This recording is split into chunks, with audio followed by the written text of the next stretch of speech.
Hi, Leo. Welcome. This is your Capricorn season reading. Capricorn season is about perseverance, hard work, pushing yourself, being able to get over your emotions long enough to accomplish a goal, working with other people, but more or less leading the group. Let's see. What else is coming up? It's about being strong.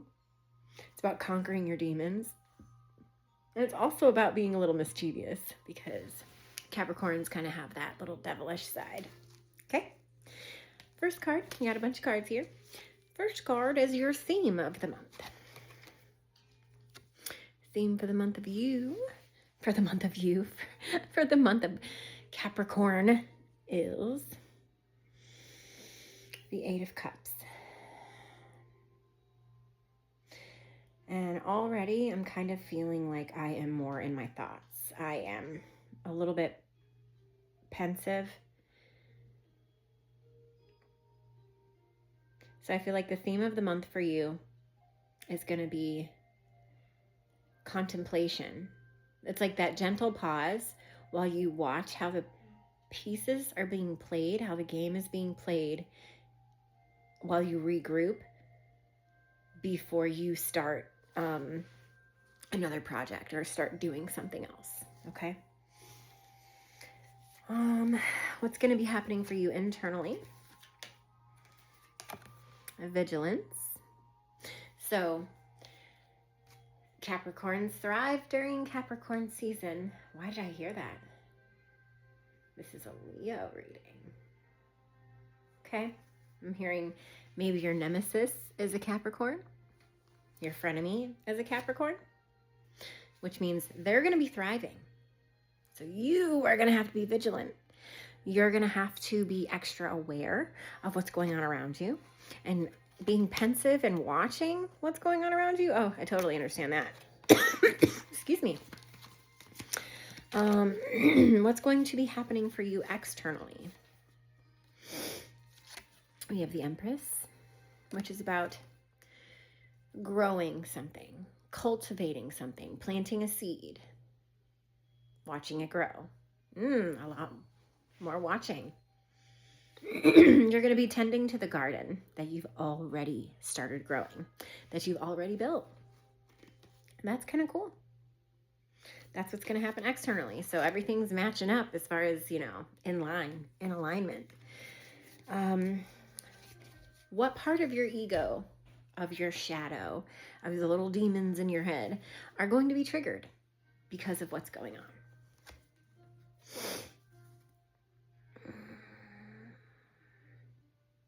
Leo, I'm hearing the side of you that wants to paint the town red, that wants to burn a bridge,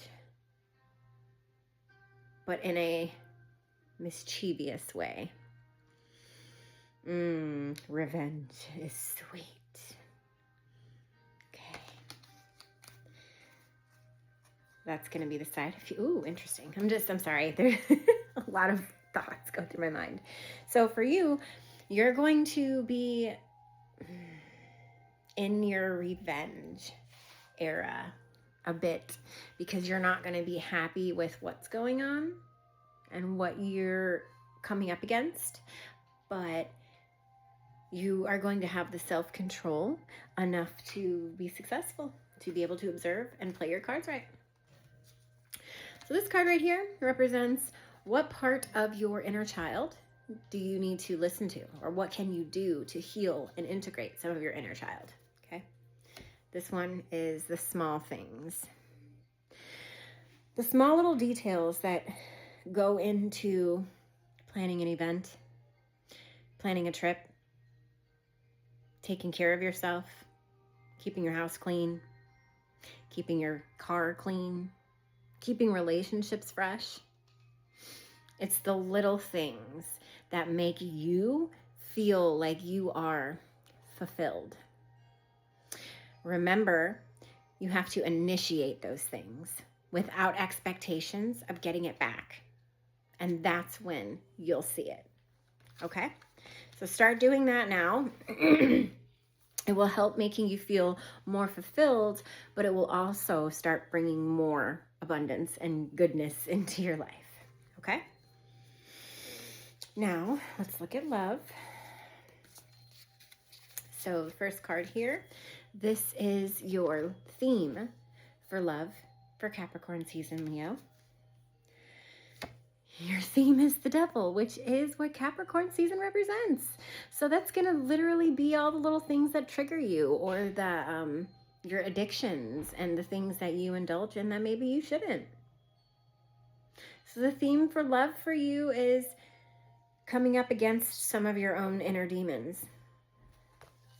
Maybe, just to throw a scenario out there, you'll be in a relationship and you kind of get that itch to start seeing or talking to someone else. So you're going to have to wrestle with that, especially if you want the relationship to go well. Okay? Next, what is your general attitude and demeanor towards love during Capricorn season? You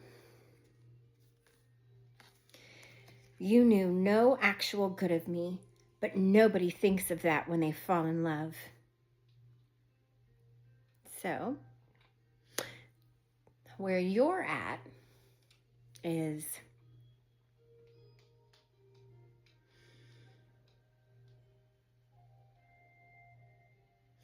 being at the mercy of someone else. Realizing that the someone else in your life right now, you don't deserve them per se. I mean, you know, you deserve anybody that you want, but per se, in this particular situation, maybe you don't deserve them. So you're just kind of like, oh man, they loved me so much to forgive me. They loved me so much to look past that part of me. That's going to be your general attitude. What can you do to open up more to love this month? I'm going to read it to you and then I'll kind of explain it. It says, Shaman, soul retrieval is needed for you to remember who you were before trauma and pain shaped you into the false version of your divine self. Self-healing, inner reflection. You need, if you're not the type of person that wants counseling, that's okay. You could do this yourself. You have to start loving yourself. You have to start looking at yourself. The very first step in all of this is self-awareness. It's hard for you to start working on yourself if you don't even know what it is that's wrong. Okay? So you have to start observing what you're dealing with and what you're doing that are causing these things. But the very start would be this card right here, how you can open up to love right now, is to sit down and really get to the bottom of why you get triggered. It's something that happened to you before. You just need to sit with it. Love yourself for it anyway. Sit with the pain. It doesn't last that long once you start giving it attention. So let's just say your trauma meter is at a 79%. The more you spend time with yourself, 10 to 15 minutes a day on your own shadow work, within a week, you could be down to 60%. As much as you want to put in is as much as you're going to get out. So you might heal this one thing that's at 79%, get it all the way down to 15%, but then now you got another little demon that's a little bit more stronger. So at that point, you got to work on that one till that one's a little bit lower down. It's kind of how you can tell and gauge what to work on next.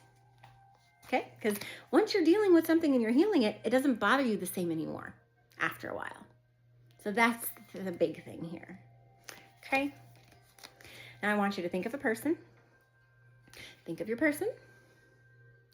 This is going to be what they would say to you. Okay? I'm an idiot. I didn't realize what I had until it was too late. See, you're over here thinking that you don't deserve what you have. Maybe that person doesn't think that they've appreciated what they've had enough. Two sides of the same coin here. What you put out, you get in, you get back.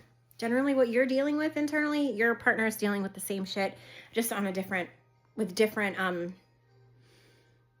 external circumstances, if that makes sense. Okay. So you're both going to be dealing with the same crap. It's just obviously he deals with the crap in one way and she deals with the crap in another way, but it's the same crap. Like you're dealing with the same demons that are being triggered within the other person.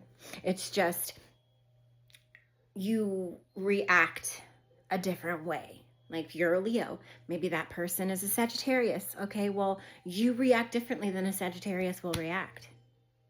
But you guys can be having the same emotions. Okay? Now let's move on to the advice. What can you do to help integrate some of these demons besides what we've already talked about? And some shadow work. This is the card. Prana is the name. It says, central to Indian philosophy is a belief in prana, the life force that we take into our bodies through breathing. When you need to relax in a stressful situation, try to control your breath. Visualize air going into and coming out of your nostrils and establish a rhythmic pattern of breathing. Then concentrate on the exhalation. Make it as long and smooth as possible and feel your body gradually relax as the tension melts away. So this is one practice that you could start immediately. Oh, I know, it's sad when I'm channeling sometimes when all of this.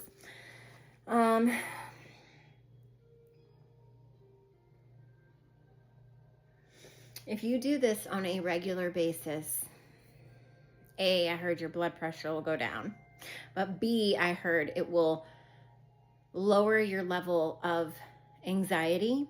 So the next time something stressful does happen, you won't go up to such a high level. Okay? Next, what can you do to bring more money and abundance into your life? Windfall of abundance. An increase in abundance is arriving in many different forms, some of them unexpected. Be open to receiving and know that this abundance comes to you to support your life purpose, health, and charitable work. Believe and trust that you really are a good person. Not that you're the greatest and you deserve everything. You have to trust that you are a good person. So that way you can rely on the notion that good things come to you. And anything that happens is happening for you, not to you. Okay? Money, money. It's a huge mindset to crack. General overall, whatever comes out kind of advice. Balance, temperance. You have to look within, but also without. You have to see yourself sometimes from other people's perspectives and not just the people that you're fighting with. You have to look at yourself from the perspective of people who love you too. And why do they love you? Besides knowing that you're badass and you're amazing. Why do people want you in their life? Why do people want to be in your life besides what you give to them? Okay. Last but not least, what is one thing that you could do starting today to help kickstart this Capricorn season for you? You can continue it every day this month if you want. Balance. I promise I do not do these readings. I do not pick the cards, is what I mean. Like, I do not go through and choose which cards I want.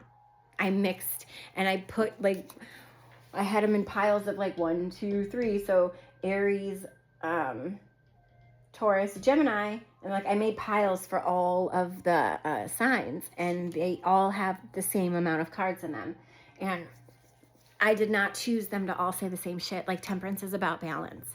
Balance is about balance. Like it's just amazing how synchronicities work. Okay, now that I've said that, your last piece of advice is people who overly take care of their health are like misers. They hoard up a treasure which they never get to enjoy. Think about that. It's about balance. if you overly think about yourself, if you overdo it, then you're hoarding it and nothing is flowing through you. So if you only have love for yourself, then you're hoarding the love that's around you. You can't share it with others. You can't get any more because it's just stuck within there because you don't feel like you can get it from anywhere else. You have to give it to yourself, which is true, but not in that way. Not in the way of, if no one else is going to care about me, I'm going to care about myself. No. In the way of, you should care about yourself. 100%. You should put yourself first. 100%. But beyond that, give your love and be open freely. Okay? So I hope that helped. I love you. You have a great month.